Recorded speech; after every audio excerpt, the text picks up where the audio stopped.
And welcome on into WagerWeekly.com. Paul Nolan, Damon Roberts with you. Week 3 in the NFL is here. We're taking a look at your Sunday card.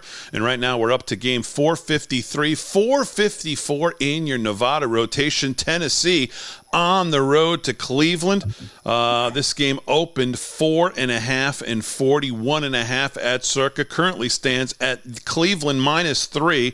Your totals also ticked down 39.5 in this one. Paul Nolan, I don't know if the Titans have the worst offensive line in football. It might be a tie between them, the Houston Texans, and the New York Giants, but they're certainly right up there.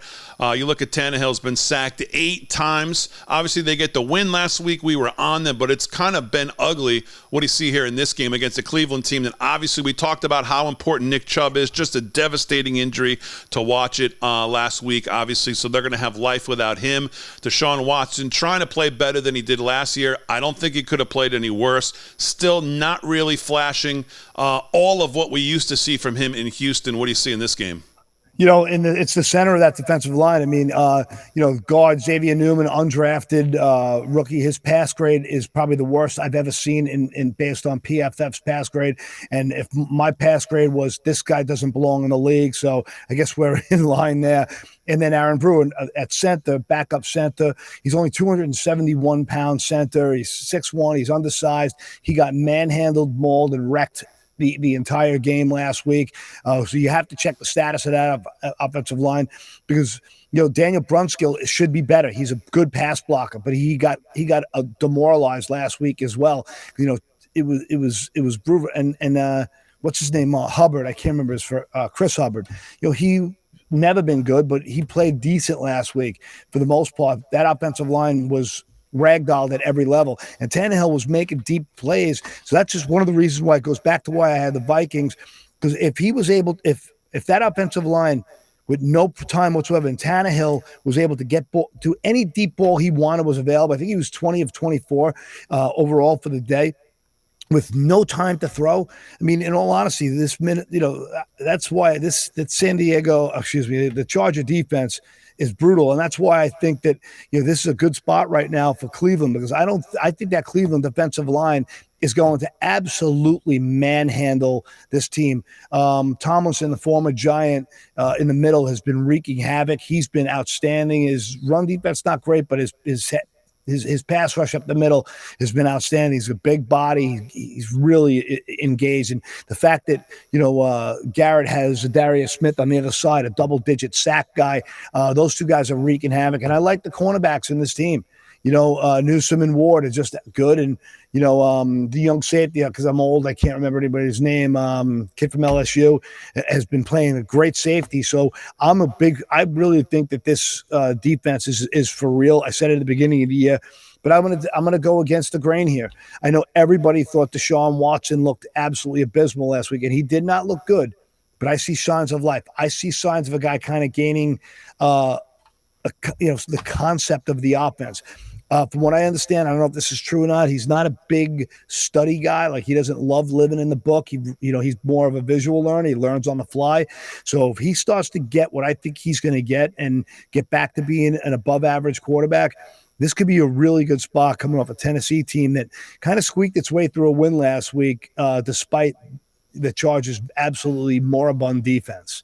Yeah, so, and also a Tennessee team that I don't think people realize how much they have struggled offensively. I mean, they had to go to overtime to break the 22-point barrier last week for the first time in 9 games. They scored more than 22. So, I mean, this is a team that really struggling on the offensive side of the ball.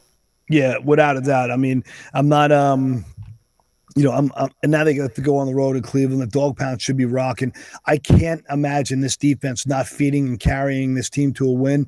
And I know Chubb being out is devastating, but I think if they do make the signings again, and we're doing this recording on Wednesday, guys, I'm sure that I know all kinds of running backs have been in that facility. I know Kareem Hunt's been there. I heard there might be talks with Jonathan Taylor now, so who knows what's going to happen there. But they're going to get at least 2 running backs in there, and if it's Hunt, I think he'll fit seamlessly for a week or two before he gets hurt. With all due respect, but this is the market we see. This is why people don't want to pay running backs, because it's such a demanding position.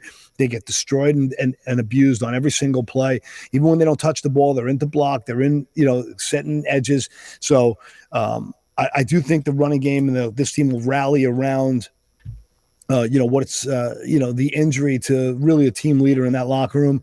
And I think coming home, I like this team, especially because I'm seeing the biggest public dog being bet this week is Tennessee, because I think people are overreacting to the Monday night game, where Cleveland really didn't look great. But I saw some plays down the sideline to Cooper. I saw some tight window throws. I saw a couple things that could be better if they get a little more rhythm going. I wouldn't be surprised if they can, make a difference. And nobody wants Cleveland right now. So, and this is not a contrarian bet like the Thursday night game. This is me really liking Cleveland, what I think they're capable of doing going forward. And when I see 80% of the public is on a dog, I know what that means. I know that's an overreaction to Monday night. Yeah. You talk about those numbers on the money side, 95% on Tennessee. And on the ticket side, on taking the number, like you said, almost 80% taking the number with Tannehill and Tennessee on the road at Cleveland. There you go. That's game 450. Real quick, before I'm sorry, I just want to make it clear. This is where my numbers have proven, doing the math, that if you get them at 3 and you buy them to 2.5, that's a phenomenal value. So I just want to say, some people disagree with buying half points. I don't like how cost prohibitive the 3 has gotten. But I think in some cases, when you shop it and you can get it at $1.30 or less, it's worth it at 2.5. But I like a -3. That's what I'll post it on the website as. But I just think guys should chase values when you can. All right, there you go. There's your Tennessee-Cleveland Sunday matchup, 1 p.m. on your Sunday Week 3 card. Make sure you visit us each and every day right here for your game breakdowns and all other betting analysis right here at WagerWeekly.com.